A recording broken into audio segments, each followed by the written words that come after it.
அனைவருக்கும் வணக்கம். ஸோ இந்த வீடியோவில் நம்ம என்ன பார்க்க போகிறோம் அப்படின்னா எக்கனாமிக்ஸ் சப்ஜெக்ட் ரிலேட்டடாக ஒரு வீடியோ பார்க்க போகிறோம். இப்போ நம்மகிட்ட சிலபஸ் வைஸ் பார்த்தீங்கன்னா ஒரு 24 டாபிக் இருக்குது. நம்ம சிலபஸ் வைஸ் படிக்கணும்னா எக்கனாமிக்ஸ் வந்து படிக்கணும். 25 டாபிக் இருக்குது. ஓகேவா? அந்த 25 டாப்பிக்கோட 25 to 24 டாபிக் இருக்குது. ஓகேவா?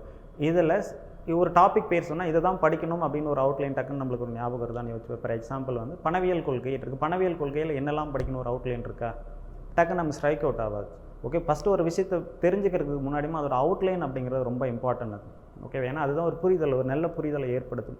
தென் ஃபார் எக்ஸாம்பிள்னா சிந்து சமவெளி நாகரிகத்தில் பற்றி சொல்லுங்கன்னா அதில் என்ன படிக்கணும்னு கேட்டால் நீங்கள் ஒரு 10 பாயிண்ட் சொல்லியிருக்கீங்க. ஃபார் எக்ஸாம்பிள் சிந்து சமவெளி நாகரிகம் யார் கண்டுபிடிச்சாங்க, அதோட காலகட்டம் என்ன அப்படிங்கிறது, அங்கே இருந்த மக்களோட வாழ்க்கை முறை என்ன மாதிரி வணிகம் பண்ணாங்க, அவங்களோட பொருளாதாரம் எப்படி இருந்தது, என்ன மாதிரி வழிபாடுகள் செஞ்சாங்க, லோத்தல், அதுக்கப்புறம் ஹரப்பா இருக்குல்ல, ஸோ அதை பற்றி சொல்லுங்கன்னா சொல்லுவீங்க. கரெக்டாக தானே? அவங்க என்ன எண்முறைகள் பயன்படுத்தினாங்க, என்ன அளவு முறைகள் பயன்படுத்தினாங்க, அதுக்கப்புறம் சிந்து சமவெளி நாகரிகம் எப்போ அழிஞ்சது.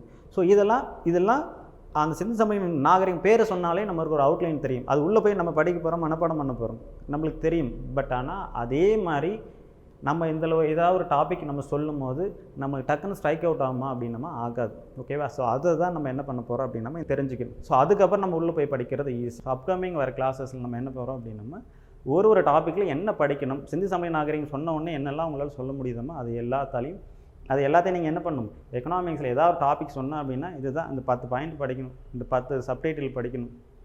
கரெக்டாக? இதெல்லாம் படித்தா அப்படின்னா அந்த டாபிக் ஓவர் அப்படிங்கிற ஒரு அவுட்லைன் நீங்கள் என்ன பண்ணால் எக்கனாமிக்ஸில் அப்படிங்கிறத தெரிஞ்சுக்கணும். கரண்ட் அஃபேர்ஸ் எக்கனாமிக்ஸ் ரிலேட்டடாக கரண்ட் அஃபேர்ஸை நம்ம என்ன பண்ணுவோம் இதுக்கப்புறம் கொஞ்சம் ரெகுலராக பார்க்குற மாதிரி பார்த்துக்கோம். ஓகேவா? தேங்க்யூ.